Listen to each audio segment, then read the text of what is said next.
Bonjour à tous, bienvenue à cette session à Polycloud autour de l'AIOps. Je suis très ravi d'être parmi vous aujourd'hui.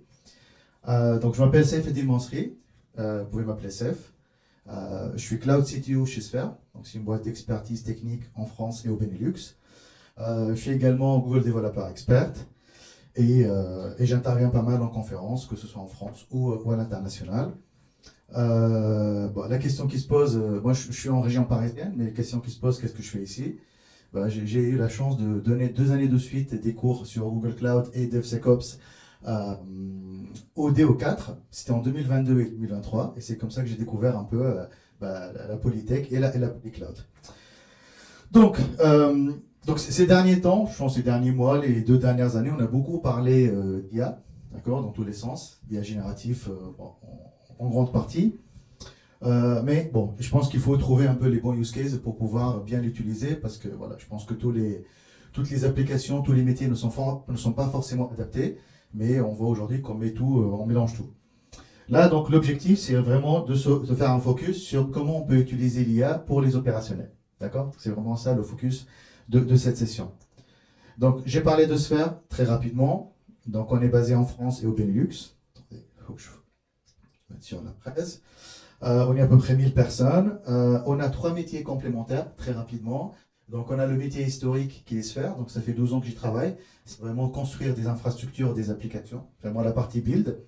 On a la partie formation, très importante, partage de connaissances. Et on a créé il y a 2 ans une entité qui s'appelle WinVision qui fait du consulting. C'est vraiment la partie en amont des projets, accompagnement des C-level. On a une grande histoire avec Google. Donc, en tout cas, moi aujourd'hui, si je suis là, c'est à travers en tout cas le programme Google Developer Expert. Et donc, on travaille avec Google depuis très longtemps et on a été reconnu plusieurs fois, notamment cette année à Next pour la partie formation. Allez, on va rentrer dans le vif du sujet et on va commencer par une petite introduction de AIOps déjà pour comprendre ce que c'est, ce terme, hein, d'où ça vient, pourquoi on en a besoin. Et après, on rentrera dans le détail dans quelques use cases et je vous montrerai quelques cas d'application, que ce soit sur la partie sécurité, mais aussi sur la partie opérationnelle. Donc, d'où vient ce terme? Donc, c'est un terme qui a été introduit initialement par le partenaire. Je ne sais pas si vous connaissez un peu, mais c'est une société qui fait pas mal d'analyses et qui sort des cadrans magiques pour positionner les technologies suivant différents critères. Et donc, ça a été inventé par eux, en quelque sorte, le terme. Et donc, l'idée, c'est vraiment de combiner tout ce qui est big data et machine learning pour aider et automatiser les operations, notamment pour détecter les erreurs, pour faire de la corrélation d'événements ou trouver les root causes des erreurs. Donc, on voit que c'est vraiment, on va appliquer tout ce qui est pratique d'IA, de machine learning, clairement, pour la partie operations. C'est vraiment le focus de la journée. Maintenant, pourquoi on a besoin d'avoir de l'IA dans la partie Ops? Si on voit un peu les différentes prédictions, suivant IDC notamment, d'ici 2025, on va dire le datasphere, ce qu'on appelle le datasphere, c'est le volume global de données qui sont stockées dans les data centers. Il va passer de 33 zettabytes à 175 zettabytes. C'est un terme un peu barbare, mais c'est quoi zettabyte? Donc zettabyte, j'essaie de mettre en fait des formules en bas pour me rappeler, parce que c'est énorme. C'est 1 million de pétabytes et c'est 1 milliard de terabytes. Donc vous vous rendez compte en fait de la quantité astronomique de données qu'il faudra manipuler, traiter, analyser. C'est juste pas possible, en tout cas de le faire clairement à la main, même si on a énormément d'ingénieurs qui travaillent. Donc il faudra trouver un peu des moyens un peu automatisés pour pouvoir exploiter ces données. Si on essaye un peu aussi de descendre un peu en échelle, pour imaginer, et là j'essaie un peu de vulgariser parce qu'on parle de terabytes, de pétabytes, mais c'est quoi un pétabyte de données? Si on essaie de l'imaginer, parce que je pense que le cerveau humain a besoin d'associer des images par rapport en tout cas au volume, par rapport aux quantités. Donc c'est tout simplement 2 microgrammes d'ADN en termes d'information. Mais c'est aussi la quantité, et en tout cas c'est la quantité de vidéos qui est uploadée et downloadée tous les jours sur YouTube. Donc au final, c'est pas si énorme que ça. D'accord? 1 pétabyte en tout cas. Même si ça constitue en tout cas une masse très importante au niveau d'une entreprise. Et donc, je suis sûr, dans la plupart des entreprises, il y a des données qui sont stockées quelque part, mais on ne sait pas quoi en faire. Parce que tout simplement, en fait, on n'a pas les moyens, on n'a pas le temps, on n'a pas l'argent, on n'a pas les ressources, on n'a pas les outils. Donc bon, on va les garder. Pour la plupart des cas, pour des raisons réglementaires, puisqu'on doit garder, par exemple, je sais pas moi, les logs ou les données utilisateurs pendant X temps. Souvent, c'est 1 an, 2 ans, 3 ans, ça dépend. Après, est-ce qu'on va les supprimer ou pas? Ça, pas sûr. Mais en tout cas, on a la donnée quelque part. Donc, l'idée, c'est de voir comment on peut exploiter cette donnée, parce que je pense que c'est une mine d'or qui pourra apporter beaucoup de valeur aux entreprises et aux organisations. Maintenant, pourquoi on a besoin d'IOPS? Donc là, on a compris qu'on a des quantités astronomiques de données, donc on a besoin quand même de les exploiter. Et donc, il y a un certain nombre, on va dire, d'applications qui sont éligibles, en tout cas, ou de systèmes qui sont éligibles, à mon avis, en tout cas, à ce genre de pratique. La première chose, c'est quand on a des applications avec une haute vélocité. D'accord? Des applications où on a beaucoup de données, beaucoup de choses qui se passent, beaucoup de changements, beaucoup d'utilisateurs. Quand on a différentes sources de données, d'accord? Notamment, l'un des gros challenges au niveau des entreprises, c'est l'harmonisation de la donnée. Trouver des modèles unifiés, essayer d'unifier les chaînes de traitement.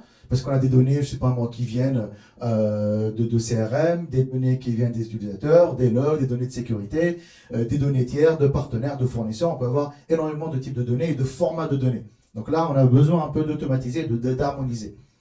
Il y a pas mal d'entreprises, en tout cas, qui essayent de faire ça, d'unifier les modèles de données. Et enfin, quand on a aussi des applications où on a les attentes des utilisateurs qui sont très élevées. Alors, je pense qu'aujourd'hui, les utilisateurs se deviennent de plus en plus exigeants.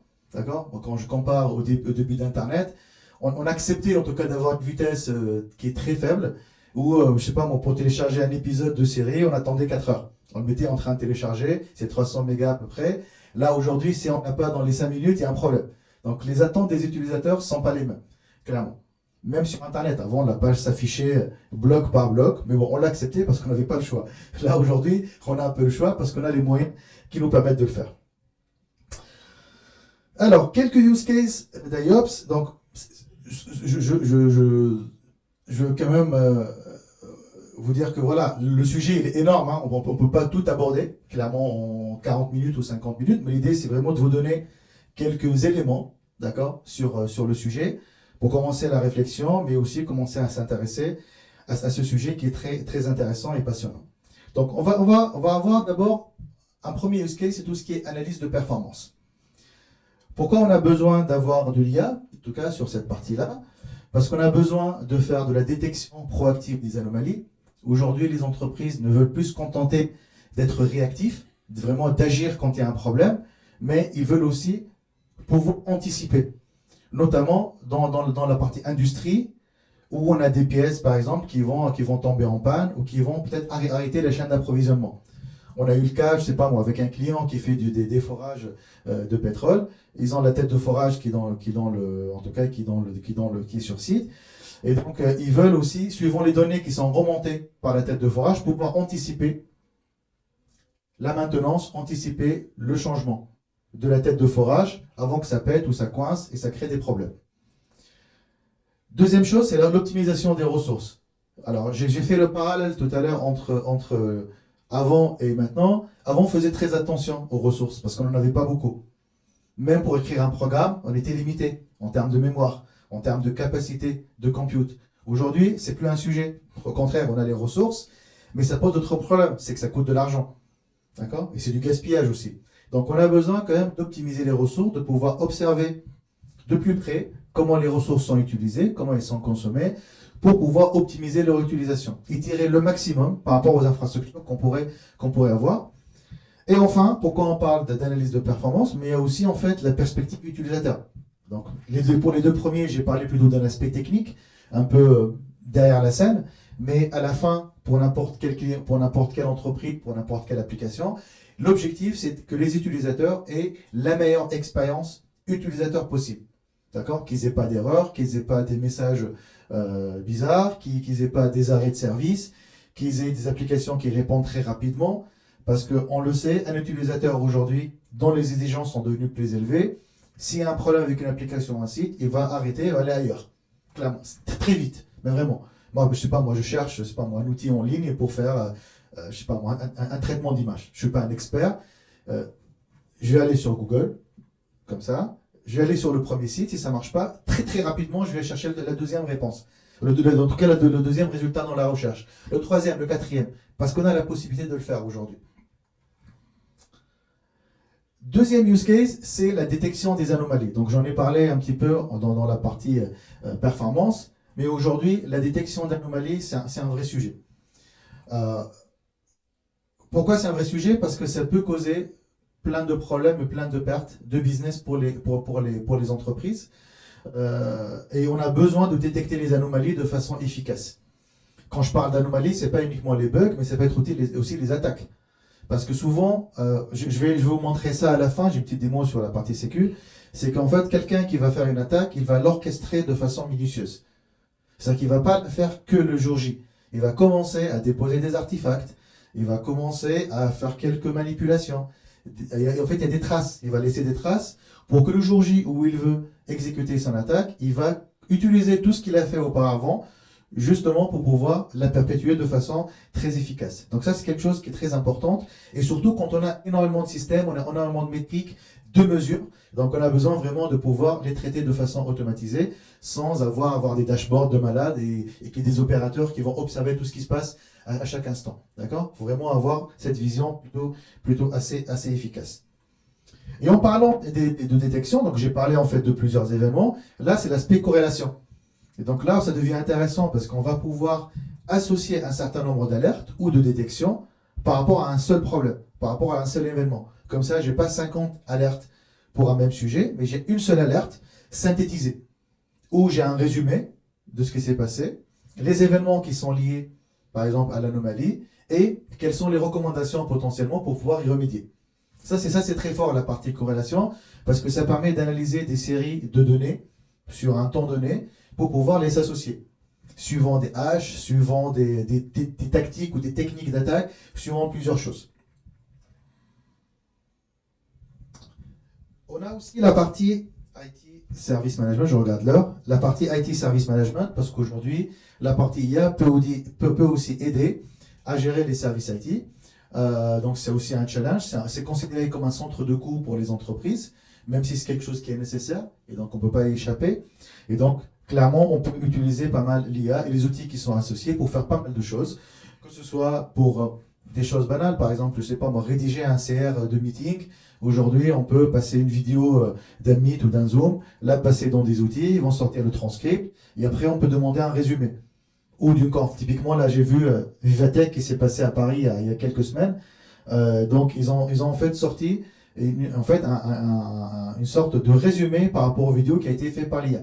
Comme ça, vous n'êtes peut-être pas obligé d'aller regarder toutes les vidéos d'1 heure ou de 2 heures et d'aller directement lire le résumé. Ça peut aider. Ça peut m'aider pour générer un post LinkedIn, j'en sais rien. Ça peut m'aider aussi pour automatiser des process, d'accord? Automatiser des workflows. Tout ça, c'est des choses qui peuvent être faites au niveau de la partie IT. Il ne faut pas aussi négliger la partie code.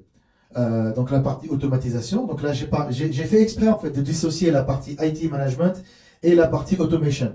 Parce que la partie IT, pour moi, elle est séparée de la partie automatisation qui est faite par les développeurs, qui est faite par les DevOps. D'accord? Et donc là, aujourd'hui, on voit qu'il y a énormément d'outils. On va citer quelques-uns, notamment pour assister les développeurs dans leur travail de tous les jours, en générant du code, en expliquant du code existant, en proposant des alternatives ou proposant en tout cas des solutions complémentaires. Donc ça, c'est très, très efficace. Moi, j'ai commencé ma carrière en tant que développeur. Je ne vous cache pas, on avait des bouquins, on avait un peu d'Internet, mais fallait aller vraiment dans les librairies, lire le code, comprendre ce qui se passe. Parfois, c'était fastidieux. Et même pour quelqu'un qui arrive dans l'entreprise, qui vient d'arriver, c'était en fait, le ticket d'entrée pour un onboarding d'un développeur, c'était plusieurs jours, voire plusieurs semaines. Là, aujourd'hui, avec les outils qu'on a à disposition, il peut demander qu'on lui explique cette partie de code, qu'est-ce qu'elle fait. Elle est liée à quoi? Si je fais telle modification, c'est quoi les impacts que je peux avoir? Donc aujourd'hui, il y a énormément d'outils qui permettent de le faire. Que ce soit, je précise, que ce soit sur la partie infra, parce qu'aujourd'hui, on parle beaucoup d'infra as code, mais aussi sur la partie développement d'applications et chaîne de CI/CD. Ok, maintenant qu'on a abordé dans quelques use cases de iOS, la question qui se pose, comment je vais commencer? par où je vais commencer? Parce que c'est un monde qui est très, très vaste. Et c'est le même cas, hein, parce que je pense que IOPS, c'est un peu un buzzword, si vous voulez, comme DevOps, FinOps, GreenOps, SecOps, DevSecOps, on a plein de termes, mais on a besoin toujours d'avoir des choses concrètes. D'accord? Comment je vais commencer? D'abord, il faut s'intéresser aux piliers de succès. Avant d'attaquer n'importe quel chantier, il faut déjà trouver un peu comment on va maximiser nos chances pour que ça soit une réussite. Premier pilier de l'IOPS, c'est l'observabilité. Parce que sans données, on ne peut rien faire. Et notamment pour ceux qui sont familiers avec tout ce qui est pratique SRE, ça c'est la pyramide qui correspond aux différentes pratiques. Le monitoring, c'est la base de la pyramide. Parce que sans données, sans métrique, sans observabilité, on ne peut rien faire. On ne peut pas prendre de décision, on ne peut pas agir, on peut rien faire. La deuxième chose, la scalabilité. La scalabilité, j'entends par ça, quand on va déployer une solution, en tout cas d'IA, elle doit être aussi capable de scaler, suivant les besoins et les usages qui sont en entreprise. D'accord? Il ne faut pas que ça soit juste unitaire pour un use case donné, il faut que ça soit scalable à l'échelle de l'entreprise.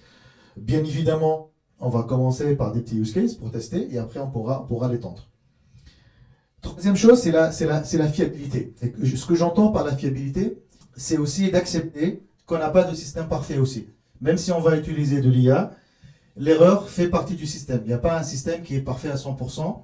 Je pense que, je ne sais pas si vous êtes familiarisé avec tout ce qui est SLA, par exemple, on n'est jamais à 100%, même si certains le prétendent, mais on est toujours à 99,999, parce qu'on part du principe qu'il y a toujours un petit pourcentage, quel qu'il soit infime, qu'on va avoir des problèmes. Et donc ça, il faut l'accepter, il faut l'introduire dans le système. Le quatrième, c'est l'automatisation. Je pense que je ne vous apprends rien parce que c'est ça l'objectif principal, c'est vraiment comment je peux automatiser. Un cinquième pilier, c'est la précision. Parce que le problème avec l'IA, si elle n'est pas précise, s'il y a des hallucinations, potentiellement, on peut rapidement perdre la confiance des utilisateurs et qu'on ne va plus l'utiliser. Donc il faudrait s'assurer que l'IA, en tout cas, ou les outils IA qu'on va utiliser, qu'ils soient précis, qu'ils soient adaptés par rapport à nos use cases. Parce que souvent, on peut avoir des outils géniaux, mais qui ne sont pas forcément pertinents par rapport à notre métier. D'accord? Donc, soit il faut les tuner, soit il faut avoir des modèles spécialisés, ainsi de suite. Et enfin, c'est la partie explicabilité, ou ce que j'appelle un peu la culture blameless, c'est qu'il faut aussi arriver à expliquer ce qui est fait par l'IA. D'accord? Il faut vraiment arriver à l'expliquer, qu'elle soit explicable et qu'elle soit comprise par les parties prenantes. Il faudra aussi se poser des bonnes questions. D'accord? D'abord, il faudra identifier les problèmes. Donc, quand on parle des problèmes, souvent, c'est beaucoup de signaux faibles qu'on va ignorer. Donc, les signaux faibles sont très importants parce que ça commence toujours comme ça. Il faut aussi faire un assessment ou un inventaire de l'existant avant d'attaquer ce chantier, notamment les équipes, les outils, la donnée, les process, leurs sources de données. Donc, vraiment avoir une vision complète et globale par rapport à l'environnement dans lequel on va pouvoir utiliser l'IA. On va aussi définir les critères de succès. Souvent, dans les SI, on a besoin aussi d'avoir des métriques tangibles. Et souvent, les métriques, quand il s'agit d'Ops et d'Operations, c'est par exemple tout ce qui est mean time to detect. C'est le temps moyen pour détecter une anomalie. C'est le mean time to investigate. Le temps moyen pour investiguer. D'accord? Ça prend beaucoup de temps. L'IA peut beaucoup aider là-dessus parce que ça peut tout de suite aller pointer là où il y a le problème. Le mean time to resolve, c'est quoi le temps moyen pour résoudre le problème? Et d'autres, il y a plein d'autres métriques. Là, j'ai mis un peu les métriques les plus connues, les plus importantes. Et donc, l'idée, c'est de pouvoir, dès le départ, commencer à mesurer. Sans IA, on peut commencer à faire l'exercice. J'ai une anomalie en production. Je peux très rapidement mesurer ces 3 critères. On peut faire le même exercice par quelqu'un d'autre, par exemple, qui n'a pas fait la première analyse, en utilisant de l'IA. Ou des outils d'IA qui vont aider. Et on voit, est-ce qu'on a des gains en termes de performance ou pas. D'accord? Pour déterminer, est-ce que c'est pertinent ou pas. Parce que si le gain n'est pas énorme, potentiellement, il n'y a pas besoin d'investir sur de l'IA. Et enfin, déterminer par où commencer. Quand je dis déterminer par où commencer, c'est souvent trouver en fait une équipe ou un use case particulier. Il faut pas que ce soit trop complexe. Il faut que ça soit assez accessible, sur lequel on va pouvoir appliquer la première expérimentation. Et une fois qu'on est satisfait par rapport à ce premier use case ou à cette première équipe, on peut l'étendre sur d'autres use cases ou sur d'autres services. Mais on a souvent une team, une équipe centrale qui, elle, va démarrer cette expérimentation. Il y a aussi un sujet très important quand il s'agit d'IA, en fait, c'est l'organisation de l'entreprise. Et souvent, en fait, il y a un framework qui est très connu, qui est PPT, qui va associer à la fois les personnes, les humains, la technologie et les process. Donc, on doit vraiment s'intéresser à ce triptyque. Et on voit en fait qu'à chaque fois qu'il y a une intersection entre deux cercles, on a en fait un certain nombre de choses qu'il faut faire. Typiquement, si on est entre people et process, c'est la partie collaboration. C'est la partie aussi sponsorship de l'exec. Si on est entre people et technologie, bah, il faut former les gens. Il faut les monter en compétences pour qu'ils puissent utiliser ces nouvelles technologies. Si on est entre technologie et process, c'est la partie automatisation. D'accord? Comment je peux automatiser mes process? Et vous voyez qu'à la croisée des chemins, entre les trois, c'est la donnée. Parce que la donnée, c'est vraiment le patrimoine de n'importe quelle entreprise. C'est quelque chose qui est central. Au final, si je perds un serveur de calcul, c'est pas grave. D'accord? Par contre, si je perds une base de données client, ça c'est problématique. D'accord? Donc, d'où l'intérêt d'utiliser l'IA justement pour pouvoir exploiter la donnée au mieux. Alors, la partie tooling. Ça permet d'avoir un peu de concret. Ce qu'il faut savoir, en fait, qu'il y a beaucoup d'ISV, ce qu'on appelle des ISV, d'Independent Software Vendor, qui ont rajouté des modules d'IA aujourd'hui dans leurs solutions. Que ce soit sur la partie sécurité, sur la partie observabilité, sur la partie SIEM, sur la partie réponse à incident. Donc, potentiellement, vous utilisez déjà ces outils-là, soit, en tout cas, le module a été rajouté de façon implicite, soit il y a des modules à racheter. Vous avez aussi les cloud providers. Je pense que je ne vous apprends rien. Les cloud providers sont dans une course à l'IA, clairement, ces derniers temps, que ce soit Google, Azure ou AWS. Donc les trois ont sorti en tout cas des produits, des services qui permettent d'introduire de l'IA dans la partie operations. Et donc là, ça peut être intéressant, si vous utilisez déjà des cloud providers, de pouvoir bénéficier directement. Et si on fait le zoom sur ce qu'ils proposent, notamment en termes d'assistants personnels, là, on a bon, je pense que Copilot est très connu parce que c'est un peu le premier qui a été sorti entre les trois, aujourd'hui qui est la propriété de Microsoft à travers GitHub. Vous avez chez Amazon, donc Amazon Code Whisperer ou Amazon Q, que ce soit pour le code ou pour l'assistance en utilisant l'IA. Et vous avez aussi Gemini, ou Gemini, côté Google, qui est un peu dispersé partout. On le voit partout, clairement aujourd'hui, que ce soit sur la partie Google Cloud de base, je vous montrerai tout à l'heure, que ce soit sur la partie Workspace, donc la partie collaborative, pour générer des slides, pour générer des CR, pour enregistrer des meets et automatiquement le transcrire. Vous l'avez aussi donc, dans Workstation, sur la partie code, donc c'est l'avant-dernier log. C'est un peu l'équivalent d'un copilote, où on peut générer du code, l'expliquer, trouver des problèmes. Et vous avez donc la partie sécurité aussi. Parce que la partie sécurité, c'est quelque chose qui est très important, notamment pour les opérationnels. Et donc chez Google, il y a une suite qui s'appelle SecOps, et dans laquelle, pareil, on va retrouver Gemini. Et pas que, donc c'est un peu partout. Alors, avant de passer sur ça, j'aimerais bien vous montrer 2-3 trucs. J'espère que le réseau ne va pas me lâcher. Alors, est-ce que vous voyez mon écran? Ouais, très bien. Donc, je vais faire un petit zoom. Alors, d'abord, si je vais sur l'accueil de Google Cloud, hop, je vais enlever ça. Donc, on a déjà en fait la partie OpenGemini qui est sortie en haut à gauche, en haut à droite, pardon. Et donc là, vous pouvez poser des questions. Bien évidemment, il faut sélectionner un projet. C'est un peu le contexte d'exécution. Et dans lequel on peut poser plein de questions. Poser des questions sur comment je fais ceci, comment je fais cela. Est-ce que tu peux me générer du code pour telle problématique? On va retrouver aussi la même chose quand on va créer des ressources. Potentiellement, on va générer, si je montre un exemple, si je vais sur la partie machine virtuelle, j'espère que ça va fonctionner, parce que, ouais, create VM. Je vais faire là. Le réseau n'est pas terrible. Hein. Ouais.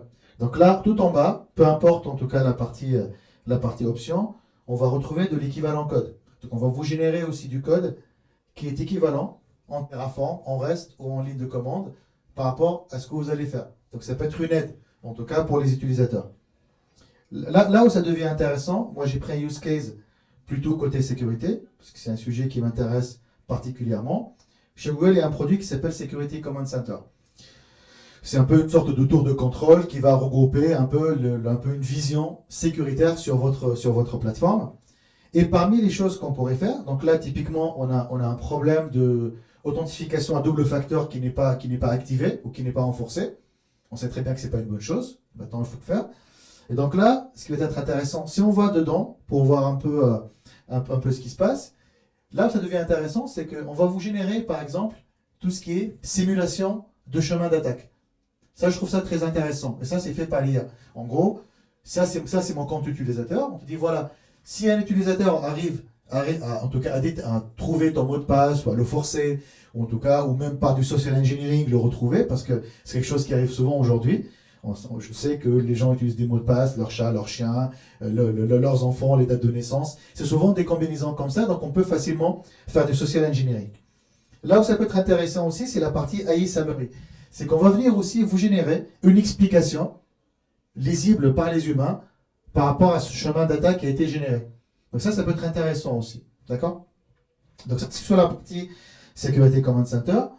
Ce que je voulais vous montrer aussi, c'est sur la partie SecOps, sur la partie Operations. Là, on rentre un peu dans le côté obscur de la force. Vous voyez même l'interface, elle est en noir, mais c'est juste esthétique. Alors, ce que je voulais voir avec vous, c'est deux choses. Alors, la première, c'est sur la partie recherche. D'accord? Donc là, cet outil-là, qu'est-ce qu'il va faire? Il va ingérer en fait les différents logs de votre plateforme cloud, que ce soit Google ou autre. Il fait vraiment un puits de logs. Il va ingérer les logs. Il va appliquer un certain nombre de règles pour essayer de détecter des problèmes. D'accord? Notamment des attaques. Là, on est vraiment très orienté cyber. Et donc là, pareil, ça ne déroge pas à la règle. On a aussi en fait le bouton IA qui a été rajouté. Et donc, ce bouton-là, oula.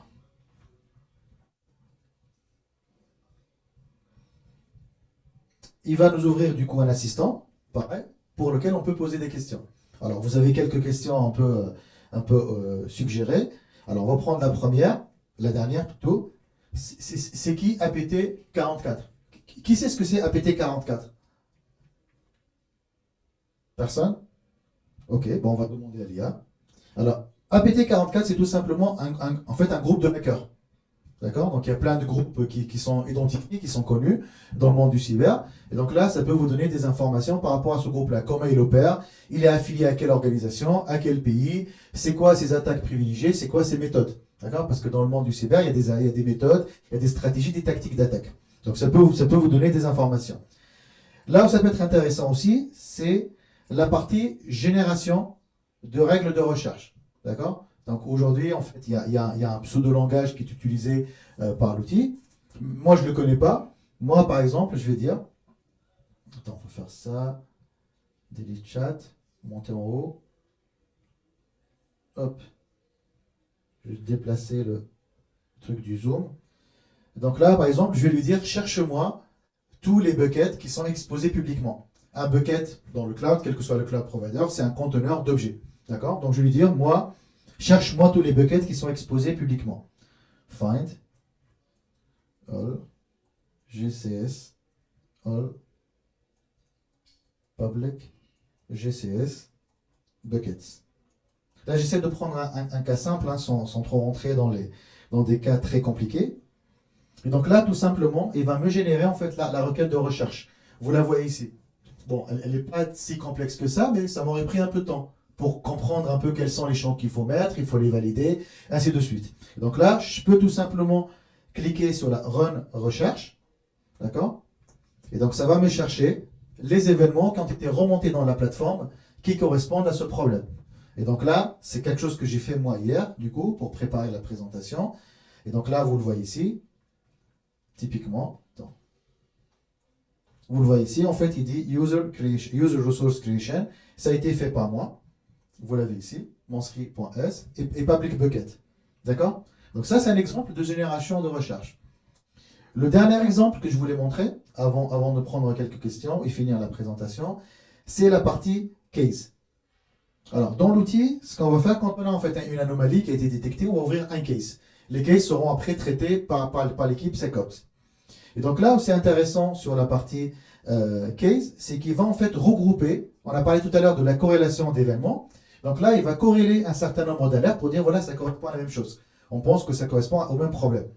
Et donc là si je prends, voilà c'est un cas simple qui a été détecté par hier, puisque j'ai créé une clé de compte de service alors que je ne devrais pas le faire, donc ça a été fait hier soir. D'accord, donc il a un peu sorti les informations. C'est quoi l'adresse IP qui a été utilisée?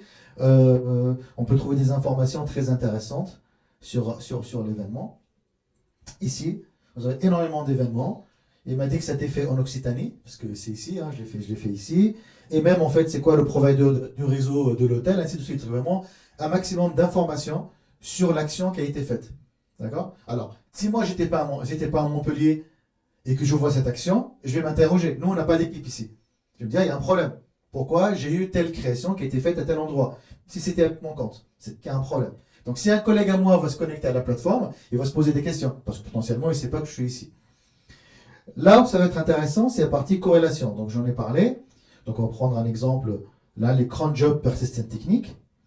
Là où c'est intéressant, c'est la partie AI investigation. C'est quand vous avez plusieurs événements qui sont associés à un même case ou plusieurs alertes, il va essayer en fait de vous faire un résumé pour vous dire, bon là, il y a un problème, on a en fait un cron job, je ne sais pas qui connaît les cron jobs, donc Kubernetes, peut-être. Les cron jobs en fait c'est une sorte de batch programmé à des moments précis qui vont se répéter, que c'est comme les cron dans Linux. Et donc là en fait, il y avait en fait un cron qui va se connecter à un site qui s'appelle manygoodnews.com qui va télécharger quelque chose. Là c'est suspicieux quand même, d'accord? Donc c'est pour ça qu'on a l'alerte qui a été regroupée, pardon, c'est pour ça qu'on a en fait l'information qui a été regroupée, et on a par exemple 2 événements qui correspondent à ça. Comme ça, on peut avoir toutes les informations nécessaires par rapport à ce problème au sein d'un même endroit de façon synthétique. Et on vous explique même comment vous pouvez aussi commencer à investiguer. C'est quoi les étapes qu'il faudra suivre. D'accord? Donc ça, c'était sur la partie démo pour montrer 2-3 trucs, mais je pense qu'on peut montrer plein de choses. Une autre option aussi serait de construire votre propre solution AIOps. C'est une option. Comme sur la création des modèles de machine learning, il y a des entreprises qui vont utiliser des modèles qui sont déjà fabriqués ou créés par des entreprises, ou créer les leurs, parce qu'ils ont des use cases spécifiques, et surtout qu'ils ont les compétences, d'accord, pour créer un modèle. Ils ont les data scientists qui vont bien, d'accord, donc ils sont bien équipés. Donc ça, c'est une option. Maintenant, c'est une option où il faut réfléchir plusieurs fois avant de l'envisager, parce que potentiellement, il y a des choses qui sont sur étagère. Donc là, sur la partie component, ça, on va y passer très rapidement, sans rentrer dans le détail. Donc là, ça, en fait, c'est le life cycle de la partie AIOps pour son adoption. Donc on a la partie observabilité, si vous vous rappelez, qui est l'un des piliers. Ça, c'est vraiment la première étape. On a la partie change management et risk management au niveau de l'entreprise, parce qu'on doit aussi impliquer les utilisateurs, les process, les métiers, tout le monde doit être impliqué. Et enfin, on va passer à l'action, d'accord, où on va automatiser, on va scripter des choses, d'accord, pour qu'ils soient faits de façon automatique. Et donc, dernier conseil, avant de vous laisser, ne faites pas de l'AIOps pour de l'AIOps. Et ça, c'est valable pour moi, pour n'importe quelle technologie. Il faut vraiment avoir les bons use cases, avoir une vraie raison pour le faire. Ça peut être intéressant de l'explorer, mais je ne suis pas sûr que tous les cas d'usage sont adaptés par rapport à ces pratiques. D'accord? Donc ça, je finis sur ça. Je vous remercie. Est-ce qu'on a le temps de prendre des questions ou pas? Ok.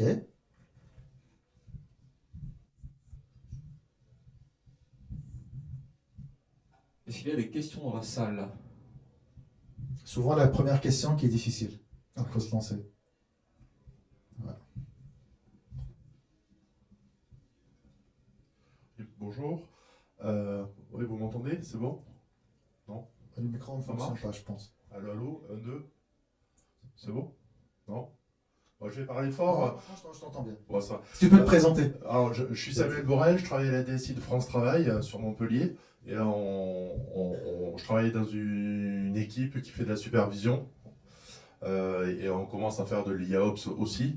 Moi, ma question, tu as parlé d'automatisation. Est-ce que tu as des exemples? Moi, j'aime bien le terme de remédiation. Est-ce que tu as des exemples de réparation? Parce que ça sert à ça, en fait. Est-ce que tu penses que c'est bien hors sécurité, hein? Le sujet de la sécurité est souvent un sujet qui est traité à part, mais est-ce que vous avez des exemples où vous avez détecté des machins trucs bidules, des signaux faibles, et vous avez réussi à les réparer automatiquement? Soit on a peur d'aller jusqu'à la réparation automatique. On aime bien avoir des humains qui valident. C'est une très bonne question. Ça aurait pu être la troisième étape de ma démo. Bon, là, je vais le montrer dans un contexte sécu, mais c'est applicable à n'importe quel contexte. C'est la partie, on l'a ici en fait, c'est la partie playbook. Alors, la partie playbook, c'est la partie remédiation automatisée. Et donc là, on va trouver quelques use cases. D'accord? Donc là, il y a des use cases qui sont plutôt liés à la sécurité, mais on peut faire ce qu'on veut dedans en fait. C'est comme en fait une sorte de workflow. Donc là, vous le voyez ici, c'est un exemple qui est pré-build. Et donc là, dès qu'on a une détection, c'est un événement, ça peut être sécurité ou pas, il peut déclencher en fait un playbook automatisé, où on peut faire plein d'actions. Je peux envoyer un email, je peux aller bloquer un port, je peux aller envoyer, en fait, par exemple, mettre un ticket dans l'outil d'astreinte. Je sais pas, moi, ce qu'on peut faire, on peut faire ce qu'on veut en fait. Donc là, c'est des playbooks qui sont pré-build, mais on peut aussi créer ce qu'on veut dedans. C'est vraiment configurable, c'est du code, d'accord, c'est du Python. On peut rentrer dedans en fait et pouvoir en fait le coder, d'accord, mettre les input-output pour ceux qui sont prédéfinis, mais on peut aussi créer nos propres cases. Donc c'est vraiment la dernière partie. Alors sur la sécu, c'est la partie SOR, c'est la réponse à incident, mais c'est quelque chose pour moi qui peut être applicable à n'importe quel système. Ok? Et ça peut être fait par des outils type Workflows, et des outils comme ça chez les cloud providers qui permettent d'orchestrer un certain nombre d'étapes et qui répondent à un événement en input. Je ne sais pas si ça répond à la question. Je t'en prie. Est-ce qu'il y a d'autres questions?